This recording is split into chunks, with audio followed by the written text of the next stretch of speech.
ప్రతినిధులుగా ఉండడం రాష్ట్రానికి తీవ్రమైనటువంటి ద్రోహం చేసినటువంటి వాళ్ళుగా మారుతున్నారు.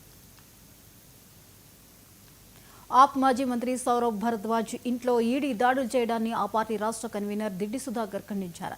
సౌరభ్ మీద వచ్చిన ఆరోపణలకు ఎలాంటి ఆధారాలు లేవన్న ఆయన ఇది కేవలం బీజేపీ కుట్రని ఆరోపించారు. ఆప్ నేతలను ఇబ్బంది పెట్టడమే బీజేపీ ఎజెండా అని మండిపడ్డారు.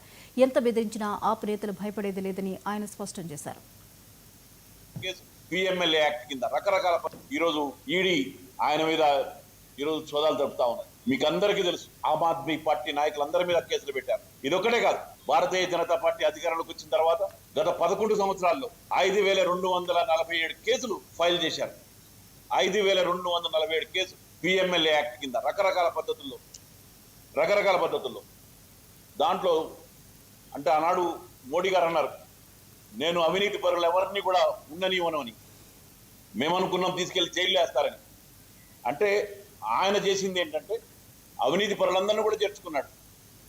దేశంలో ఉన్న అందరి మీద ఇదే ఈడీ సిబిఐని ఉపయోగించుకొని మన రాష్ట్రంలో సీఎం రమేష్, సుజనా చౌదరి, ఇంకా చాలా మందిని, సుధేంద్ర అధికారి అక్కడ శారదా నిరదా కేసులో దాదాపు 2000 కోట్ల పైన స్కాములు ఉన్నాయని వాళ్ళ మీద బీజేపీ పుస్తకం కూడా వేసింది. వాళ్ళ పార్టీ చేర్చుకున్నారు.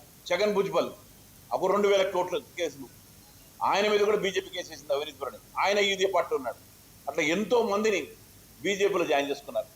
అదే పద్ధతుల్లో ఆమ్ ఆద్మీ పార్టీకి కూడా ట్రై చేయడం జరిగింది. ఆమ్ ఆద్మీ పార్టీ నాయకుల మీద కూడా కేసులు పెట్టి వస్తారని చూశారు. సిసోడియాకి ఆఫర్ చేశారు, మేము సీఎం చేస్తారామని.